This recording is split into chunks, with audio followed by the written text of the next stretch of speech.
મારા મનની એક વાત કરું, બહુ આનંદની વાત. ત્યારે મને મનમાં હતું કે મુંબઈમાં મેં રઘુનાથજીની ટીકા લીધેલી, અહીંયા કલ્યાણરાયજીની ટીકા એટલે હરિરાય મહાપ્રભુજીના પિતૃચરણ એની ટીકા હું લઉં. પરંતુ એનો વિસ્તાર બાહુલ્ય બહુ છે, સંસ્કૃતમાં છે અને બહુ સમય વિસ્તાર માંગી. એટલે પછી મેં નક્કી કર્યું કે બધા જ આચાર્યોની ટીકાઓનો વિવરણનો સાર આપણને કેવો 3 દિવસ. પરંતુ ગઈકાલે રાત્રે શ્રી કલ્યાણરાયજી હૃદયમાં બિરાજીને એક મને આજ્ઞા એવી કરી કે ભલે અમારી ટીકા વિવરણ બાબા તું ન લઈ શકે તો કંઈ નહીં, પણ કૃષ્ણાશ્રય સ્તોત્ર ઉપર જે કલ્યાણરાયજી જે મંગલાચરણ કર્યું છે તું મંગલાચરણ એમને સંભળાવ અને એનો અનુવાદ કર. એટલે કલ્યાણરાયજીએ લખેલી ટીકાનું જે મંગલાચરણ છે એ મારે તમને સમજાવવું છે. એટલે 3 દિવસનો આ આશ્રયનો ભાવ આપણો સુદૃઢ થઈ જાય. હવે સાંભળજો, શ્રી કલ્યાણરાયજી મંગલાચરણમાં શું કહેવા માંગે છે એનું ભાષાંતર પણ ટૂંકમાં હું તમને કરીને સંભળાવીશ. આ સંસ્કૃતમાં છે તો બહુ આનંદદાયક. શ્રીમદ કલ્યાણરાય વિરચિત પ્રકાશ પ્રકાશિત આ ટીકાનું નામ છે. યલ્લીલા લવ સંસ્પર્શાન રોચંતે અન્યદાશિષ તમ રાધા હૃદયા આનંદદાયકમ કૃષ્ણ આશ્રય તત્કૃપા દૃષ્ટિતો જંતુ ગોવિંદમ વિદંતે મુદા ભક્ત્યા અહમ તાન નિજાચાર્ય અભિવંદે અર્થ સિદ્ધએ. દરેક મંગલાચરણમાં વસ્તુ એ આવે છે કે આશીર્વાદાત્મક હોય છે, વસ્તુ નિર્દેશાત્મક હોય છે અને નમસ્કારાત્મક હોય છે. કોઈ પણ ગ્રંથનો જ્યારે મંગલાચરણ આવે તો વસ્તુ નિર્દેશ હોય, આશીર્વાદાત્મક, નમસ્કારાત્મક અને વસ્તુ નિર્દેશ કે આ ગ્રંથમાં શું કહેવા માંગુ છું. તો કલ્યાણજી આશ્રયની સિદ્ધિ માટે શ્રી મહાપ્રભુજીની આ સ્તુતિ કરે. આનો અર્થ એવો થાય છે જેમની લીલા ના ક્ષણ માત્રના સંબંધથી અન્ય મનોરથ રુચિકર લાગતા નથી. કૃષ્ણ લીલાના સંબંધના માત્રથી બીજા કોઈ પણ મનોરથો રુચિકર લાગતા નથી. કૃષ્ણની લીલાના ક્ષણ માત્રના સંબંધ માત્રથી પણ કોઈ પણ અન્ય મનોરથો રુચિકર લાગતા નથી. એવા રાધાના હૃદયનો આનંદ આપનાર, એવા સ્વામીજીના હૃદયને આનંદ આપનાર કૃષ્ણનો હું આશ્રય કરું. જેમની કૃપા દ્રષ્ટિથી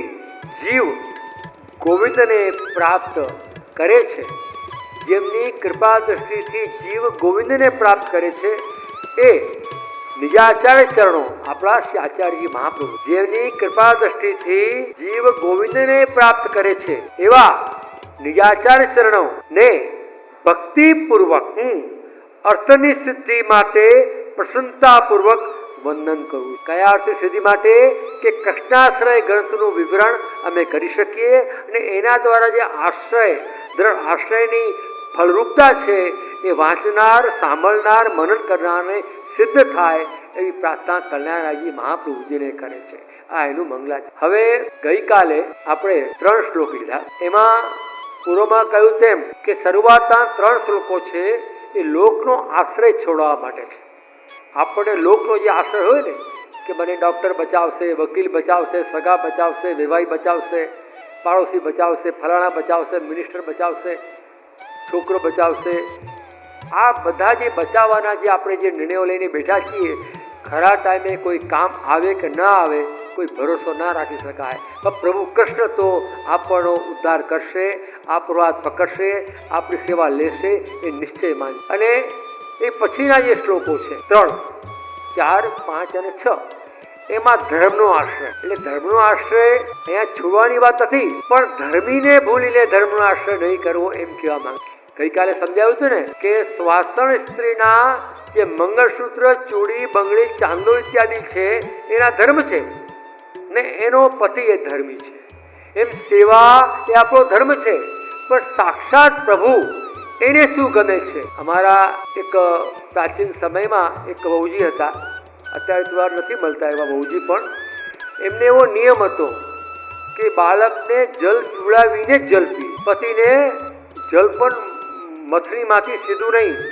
પતિવ્રતા ભક્તિ બહુ હતી. હવે એ શું કરે, મહારાજ પ્રવચનમાં બેઠા હોય, સત્સંગમાં બેઠા હોય, કંઈ બી ગયા હોય, બાથરૂમ ગયા હોય તો ખવાસીને મોકલી જાઓ, પ્રસાદી કરાવી આવો.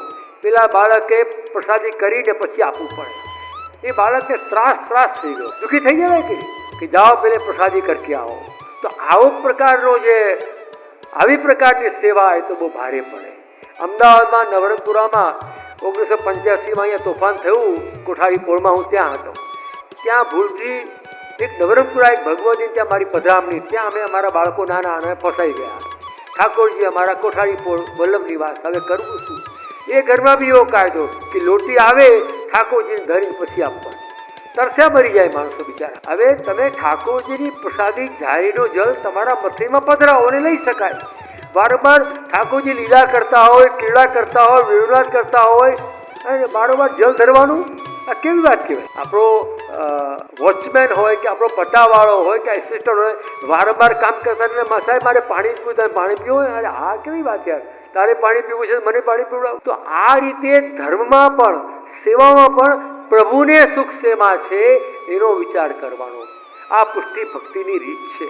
એટલા માટે હવે ધર્મનો આશ્રય પણ ધર્મીનો આશ્રય છૂટે નહીં એવી રીતે ધર્મ પાળવાનો. પતિ પત્નીના સંબંધ હોય કે કુટુંબના સંબંધ હોય, બાબાએ જે વાત કરી કે વૈષ્ણવમાં સેવાની હેરફેર થઈ જાય છે, સ્વરૂપની હેરફેર થઈ જાય. શેરિંગ જેને કહીએ, બહુ ખરાબ શબ્દ છે જે ઠાકોરજીમાં લોકો આજકાલ કરે છે, બહુ ખરાબ શબ્દ છે. પરંતુ એક ગામમાં હું ગયો, અમારા ઘરના એક સેવક હતા વૈષ્ણવ, એને કડીથી ગ્વાલ મંડળીમાંથી અમે એક સ્વરૂપ પધરાય આપેલું સેવાનું, સુંદર સ્વરૂપ. હવે એના ગામમાં જ્યારે અમે ગયા તો એ સ્વરૂપ મને તો ખ્યાલ આવી જાય તો એ સ્વરૂપ બીજું હતું. મેં કીધું એ સ્વરૂપ ક્યાં ગયું? આ તો બહુ જુદું સ્વરૂપ છે. તો કે એ મેં મારી જેઠાણીને આપી દીધું અને જેઠાણીનું પોતે લીધું. એટલે આ કેમ ચાલે? તમે પરણ્યા તમારા વર જોડે, જેઠ ગમી ગયો ને જેઠ ગમી ગયો ને દિયર જોડે, આ કેવું ચાલે? મને ખબર ના પડી.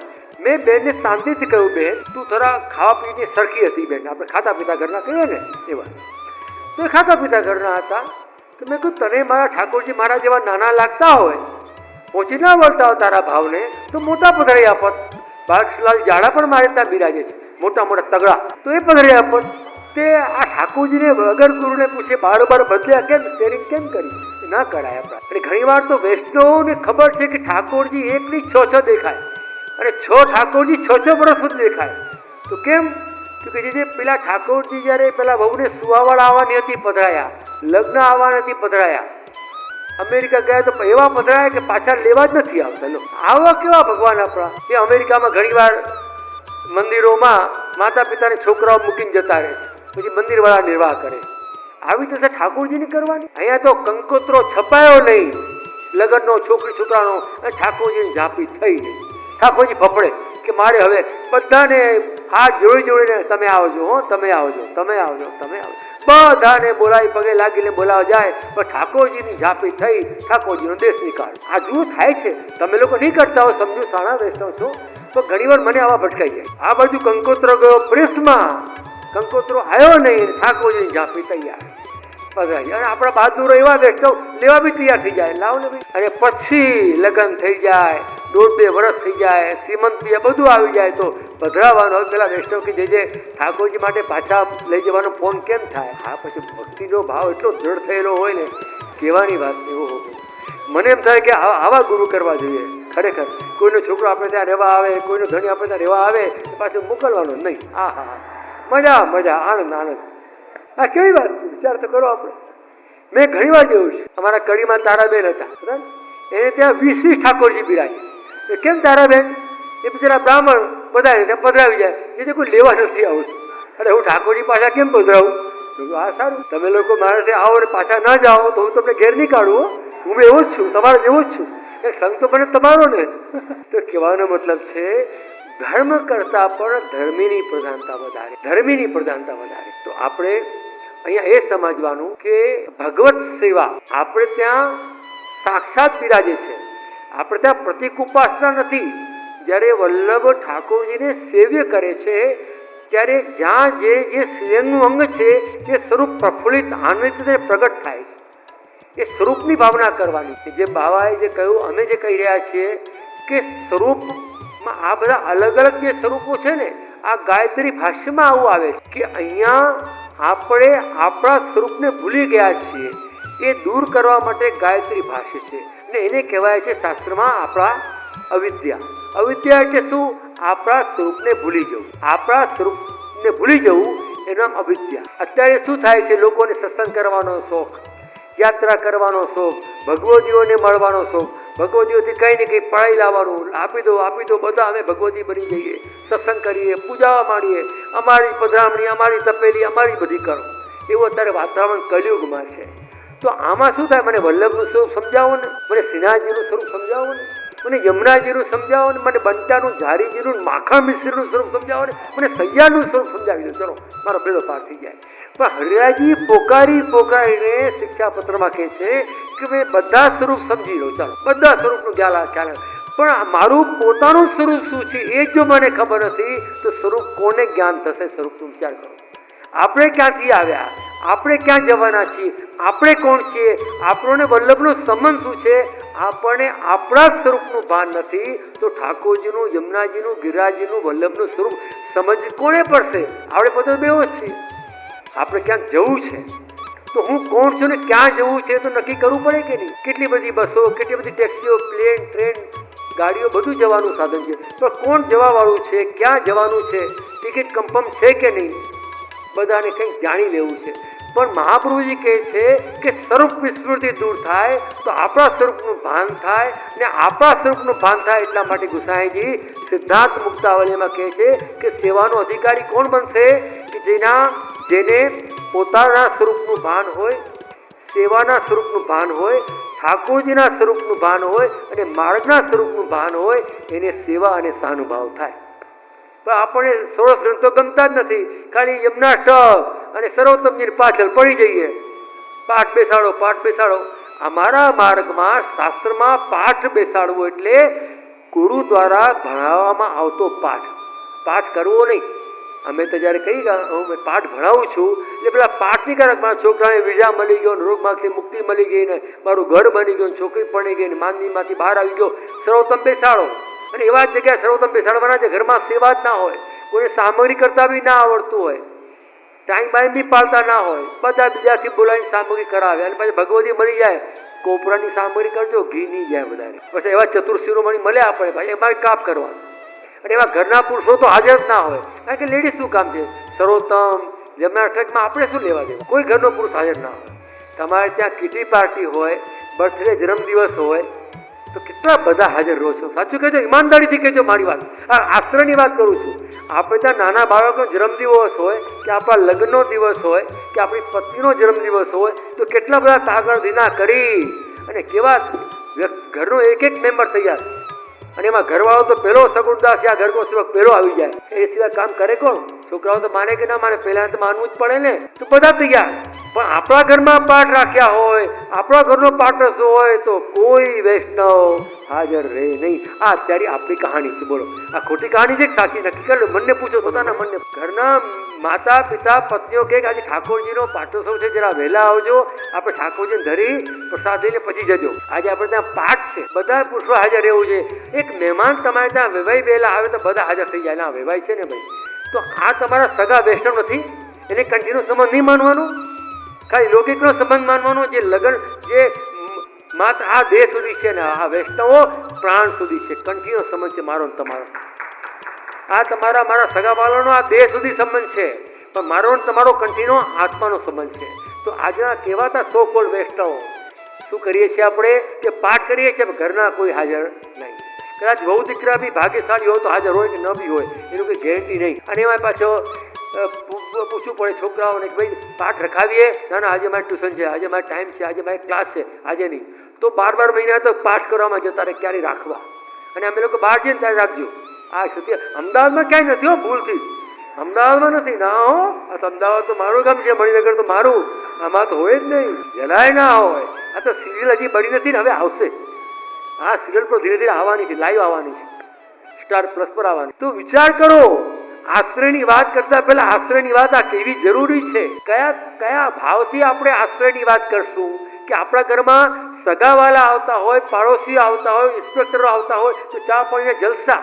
પણ વૈષ્ણવ ઘરમાં આવતા હોય, વલ્લભકુલ ઘરમાં પધરામણી કરતા હોય તો ઘરના બી હાજર ના રહે. કાલ 4 સખીઓ બિચારી વલ્લભ ઘેર આવ્યા કે એટલે આપણે ત્યાં પાઠ થાય છે, જોકે આ પાઠ સર્વોત્તમ કોના માટે છે, જન્માષ્ટક કોના માટે છે? આપણે કૃષ્ણાશ્રયનો આગ્રહ શરૂ કરો. ભલે તમે સર્વોત્તમ જન્માષ્ટક કરો છતાં કૃષ્ણાશ્રયનો આગ્રહ રાખ. મારે એવું આજના દિવસે એક એવું મન થાય છે કે તમને કહી દઉં તો પાઠમાં પણ આપણે ત્યાં સર્વોત્તમનું અપમાન આપણા ઘરેવાળા આપણા લોકો કરી રહ્યા છીએ. સર્વોત્તમ સાક્ષાત વલ્લભ સ્વરૂપ પદાર્થો હોય અને ઘરના હાજર નહીં. વિચાર કરો. અને જ્યારે અને ઘરમાં બધા કારણ કે પાઠ બેસાડવા ઘર નાનું મોટું કેવું હોય એમાં પાછળ જોઈ વધારે બદામનો શીરો ખવડાવનાર ભગવતી મળી જાય તો વૈષ્ણવ ગરીબને ત્યાં પાઠવાય ના જાય, ત્યાં પહેલા પહોંચે પાછું. આ બી જોયું છે. આ મારી વાતનો ખોટું ના માનતા, હું જે સ્થાને બેઠું છું ત્યાં મને કહેવાનો અધિકાર છે. તો વૈષ્ણવને એક ભાવ રાખો, પ્રાયોરિટી રાખો. જે પહેલું લખાવે એને પહેલું જ થવું જોઈએ. મંડળો વાળાએ ધ્યાન રાખવું જોઈએ. આ વલ્લભીય મંડળ, આ વલ્લભીઓનો સત્કારનો મંડળ છે. એટલે પાઠ કરાવતા હોઈએ તો પણ કુટુંબના દરેક વૈષ્ણવ હાજર રહેવું જોઈએ. એ સામગ્રી અમે અમારા ઘરમાં જ બનાવીએ અને એ પણ સામગ્રી કરવા આવનાર સખીઓએ પણ ફ્રી સર્વિસ આપવી જોઈએ. સામગ્રી કરીને પૈસા લઈએ તો પણ દોષ. આ પુષ્ટિ ભક્તિ માર્ગ યાદ રાખજો. અમે નથી આવતા. પેલા બેન છે ને એ સામગ્રી કરે છે, 50 રૂપિયા લે. ઠાકોરજીની સામગ્રી કરવાના પૈસા આપવાના લેવાના? આપણે એટલા બધા બરબાદ થઈ ગયા છે કે કંઈ બનાવતા ના આવડે આપણને. એ સ્થિતિ ના હોવી જોઈએ ને. શું લાગે છે?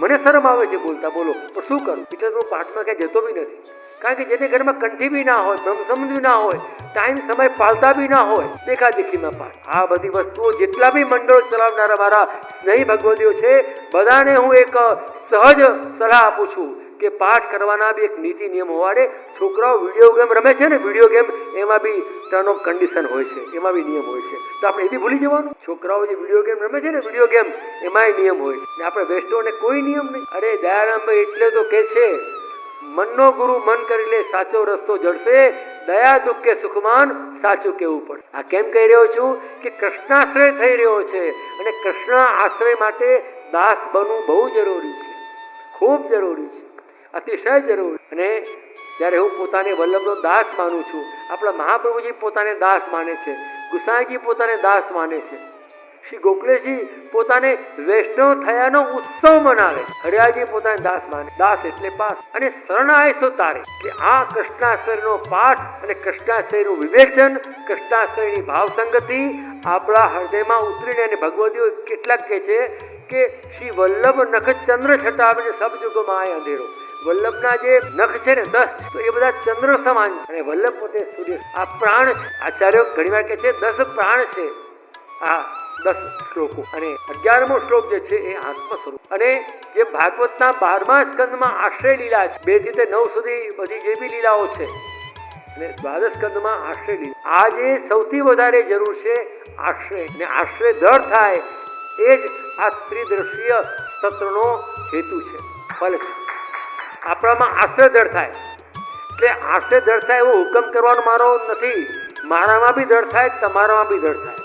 કારણ કે મારામાં દળ થશે તો તમારામાં દળ થશે ને. જે વક્તા છે, વક્તાના ગુણો પણ શ્રોતાઓમાં આવે. એટલે વૈષ્ણવજનો હવે આપણે 4થો શ્લોક લઈએ છીએ અને એની અંદર ખૂબ મજાની વાત આવે છે. અહંકાર વિમૂઢેષુ સત્સુ પાપાનુવર્તેષુ લાભ પૂજાર્થ યત્નેષુ કૃષ્ણ એવ ગતિર્. હે પ્રભુ, જ્યાં જાઓ ત્યાં અહંકાર. અમારા સ્કૂલમાં જ્યારે નાના હતા ભણતા હતા તો શિક્ષક મને ટ્યુશનમાં આવતા અને એ સ્વામિનારાયણ ધર્મ પાડે. મને પ્રશ્ન કરે, હવે એનો જવાબ મારી પાસે નહીં.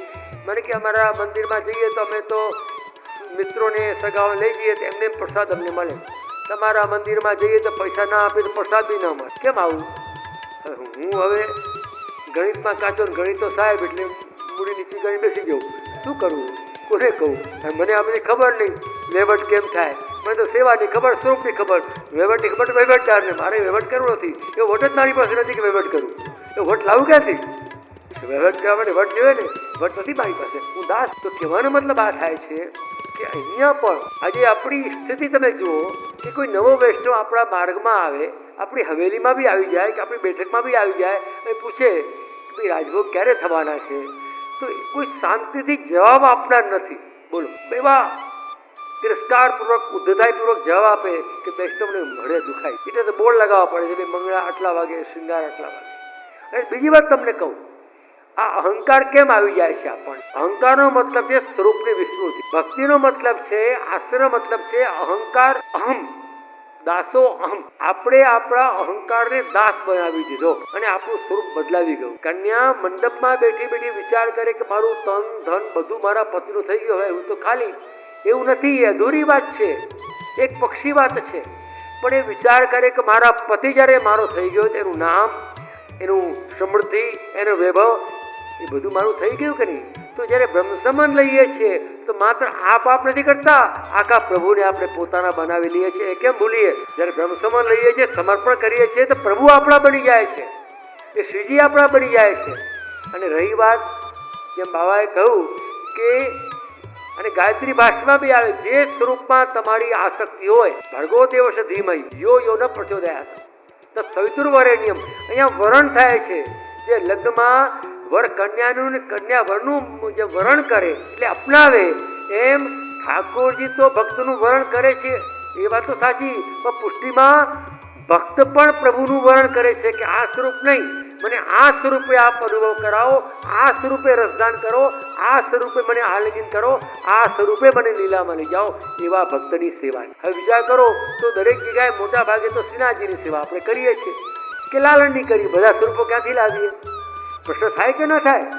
એનો જવાબ એટલો છે કે શ્રીજી નાથજી સર્વદા સરભાવેના ભજનીયો વૃજાધિપ. આ સ્વરૂપ એવું છે, જેવી તમારી ભાવના હોય એવું સ્વરૂપ તમને દેખાય. અને બીજી વાત કે મંગળામાં બાળ સ્વરૂપ હોય, ધીરે ધીરે શૃંગાર આપો ત્યારે શૃંગાર રસનું દાન થાય. ધીરે ધીરે તમે ગ્વાલમાં લઈ જાઓ તો છોકરો મોટો થાય ને ગ્વાળીઓ બનતો ગાયોને કેમ જરાબી શીખી જાય. અને ધીરે ધીરે રાજભોગ આવે એટલે સંપૂર્ણ રાજા ધીરાજ બની જાય. અને ઉત્થાપન થાય એટલે પાછું એને યાદ આવે કે હવે શેનમાં જવું છે. ઉત્થાપન એટલે બ્રહ્મનાથ, પ્રભુને જાગવાનું મન થાય. અને પછી સાંજે ગાય ચરાવીને ઘરે આવે તો ગોકુળનાથજી કહે છે, ઠાકોરજી જે સંધ્યા આરતી વખતે જ્યારે ઘરે આવે છે તો અમે લોકો બ્રાહ્મણો અર્ઘ આપીએ છીએ સંધ્યામાં સૂર્યને, એટલા માટે ખાલી સૂર્યની સ્તુતિ કરવા માટે નહીં. હે સૂર્યદેવ, બહુ થયું, બહુ તપ્યા, હવે તમે તમારે ઘરે પધારો ને અમારા કનૈયાને લાલાને આવવા દો. સાંજ પડે ઘર આવ્યો એને આવવા દો હવે, એટલે સંધ્યા આરતી. અને પછી શેનમાં ઠાકોરજી અમારા બાળકૃષ્ણલાલ આટલા હોય તો પણ સૈયા મોટી હોય. તમારા ઠાકોરજી આટલા હોય તો સૈયા તો સભરે આટલી મોટી ના હોય તો આટલી તો હોય ને, આટલી તો ના જોઈએ સૈયા કોઈના વેસ્ટર્ન ત્યાં મેં આટલી સૈયા જોઈ નથી, આટલી તો જોઈએ છે. તો આટલી બી સૈયા હોય એનો મતલબ છે કે તમારા ઠાકોરજી જ્યારે પોળે છે ત્યારે સ્વામીજી સહિત પોળે. એકલા પોળતા નથી, એ તમારા વેણુજી જે છે ને એ સ્વામીજી છે. સ્વામીજી સાથે ન બિરાજતા હોય તો પણ ઠાકોરજીની બાજુમાં વેણુ પધરાવીને પોળાવા, એટલે યુગલ રસનો ભાવ થઈ જાય. રસના યુગલ રસ નથી બોલ, એટલે પોળાડતી વખતે ઠાકોરજી કિશોર લીલામાં થઈ જાય છે. એટલે ભાવ તો તમારો જે કરો એ ઠાકોરજી સ્વીકારે, એ જ ભાવ સ્વીકારે જે તમે કરો છો. અને ઘણી વાર વૈષ્ણવ સેવા કરતી વખતે કે અમે એક જ ટાઈમ સેવા કરી, ભલે એક ટાઈમ સેવા કરો, કઈ વાંધો નહીં, પણ મંગળાના સેન સુધીનો ભાવ તો કરવો જ જોઈએ. ઘણી વાર શું થાય, વૈષ્ણવ રાજભોગ ધરે પોતાના ઘરમાં, મિશ્રી, મેવો, દૂધ, બધું શૃંગાર વળા કરે અને પોળાવી દે. પણ એક વસ્તુ ધ્યાન રાખો, શૃંગાર વળા કરીને સેન ભોગના ભાવ મેવો કે દૂધની કટોરી ધરી અને પછી પોળાવા. નહીં તો સેન ભોગનો ક્રમ રહી જવાથી ઠાકોરજીના નેત્ર લાલ થાય ને આપણે મોતિયા બેલા આવે. ઘણા વૈષ્ણવને મેં જોયા છે. હું એકવાર જતીપુરા ગોકુળ ગયો તો એક બેન હતા, કમળાબેન મરજાદી, ખંભાળિયા ગામના. તો આમ કરતા આવ્યા. મેં કીધું કેમ, તમારા ઠાકોરજીના નેત્ર વારંવાર પડી જાય છે? તો કે હા. મેં બાબા તમને ક્યાંથી ખબર પડી? મેં તમારા નેત્ર જોઈને આમ કરો છો એનું જ કારણ, આ ઠાકોરજી જેવું તમે કરો એવું જ તરત કરી બતાવે. યાદ રાખજો, તમે સૌથી વધારે ખોવાઈ જાય તો ઠાકોરજીના નેત્ર અને ચીબુક. આ ચીબુક કેમ ખોવાઈ જાય છે? નથી કહેતા હનુમાન, આ ટોળીને હનુ કહેવાય. આ ઠાકોર જયારે સ્વામીજીને મનાવે તો આમ પકડીને આમ મારા સામું જુઓ, અને હનુમાન આ ટોળી આજે છે ને હનુ. અને અધરામતનો રસ બી જે પડે છે ને અહીંયા ચીબુકમાં પડે, અને આપણને અહીંયા આવી જાય છે અભિમાન. અભિમાનના કારણે રસ અહીંયા આવતો નથી. એટલે આપણે ઠાકોરજીની સેવામાં પણ પોળાડતી વખતે વેણુ ધરવા, અને જે શૃંગાર વડા કરીને જલ્દીથી પોળાવતા પહેલા એક મિશ્રી ધરો કે મેવો ધરો કે દૂધની કટોર ધરો, પણ ઠાકોરજીને શેરની ભાવનાથી પોળાડીને જ ધરો. જે કરતા જશે બધા તો જાણે અજાણે રહી ગયું હોય તો દરેક વૈષ્ણવ શૃંગાર વળ્યા પછી શેરની ભાવનાથી પોળાવવા જોઈએ. તો ઠાકોરજી ઘર ઘર મેં દિવાળી, મેરે ઘર મેં અંધેરા થઈ જાય. ઠાકોરજી પછી કહીએ દિવાળી જોઈ જ ના આવો ઠાકોરજીએ તો. કેમ? ઠાકોરજી તો જાગ્યા રહે. અને દિવાળીના દિવસો આવે તો પણ ઠાકોરજીને માટે દીપ માલિકાના ભાવથી 4 દીપ પ્રગટાવીને સારા કપડાં પહેરીને દંડવત કરીને કંઈ પણ માનભોગ ઇત્યાદિ ધરીને બહાર જવું જોઈએ કે ઠાકોરજી દિવાળી તો મનાવે આપણી સાથે. દુનિયાભરને આપણે દિવાળીમાં નવા કપડાં પહેરીને આમ કરીને આમ કરે. ઘણા લોકો નવા પહેરે તો વધારે આમ કરે છે કે મારી દ્રષ્ટિ બહુ શુદ્ધ દ્રષ્ટિ છે પણ દેખાય શું કરું. શ્રીનાથજીનો દાસ છું એટલે સૌંદર્યબોધ તો નસમાં અમારા તમારા ભર્યું છે. વલ્લભીયમાં સૌંદર્યબોધ ના હોય તો શ્રીનાથજીની કલાનિધિ કહેવાય જ નહીં. સૌંદર્યબોધ તો હોવો જોઈએ કે નહીં? હે, વ્યક્તિ ભલે ગળો થાય પણ રસિકતા ના જાય. અને જે ભક્તો ઠાકોરજીની સેવા કરે છે, જે મધુરાષ્ટકનો પાઠ કરે, સરસ્વતીનો પાઠ કરે, એ રસિકા જ હોય. હું કહું તમને, એટલે આપણે પણ ઠાકોરજીને શેનભોગ ધરીને પોળાવવા.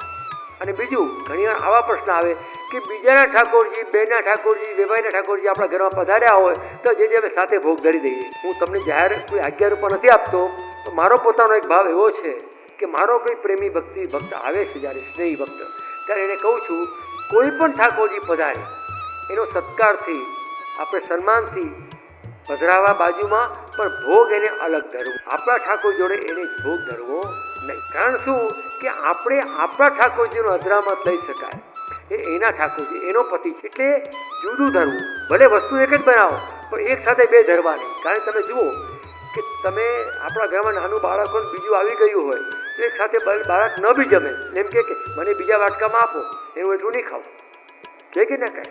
તમારા બેનપણીના વર આવ્યા હોય, તમારા વર બેઠા હોય તો મને ભેગા જમી લો, તો કે ના હું તારો વર છું, મને જુદું આપ, કે ના કહે. એમ ઠાકોરજી પણ એવું કહી શકે એનું એટલું. કારણ કે એટલું ક્યારે કહેવાય? જે પહેલાં ઉઠી જાય અને રે એટલું. તમારામાંથી બેના ભગવાન કયા વહેલા આજભોગ આરોગ્ય શીખવા પડે આપણને. ડિસ્કશન તો મિશ્રી હોય કે દૂધ, બે કટોરી અલગ અલગ ધરવી. હું મારા જે સ્નેહીઓ છે એને આ પ્રકારે સલાહ આપું છું. આજ્ઞા તો તમે તમારા ગુરુદેવથી પૂછો, કે પોતાને મનને જ ગુરુ માનતા હો તો મનને જ કાયમ કરો.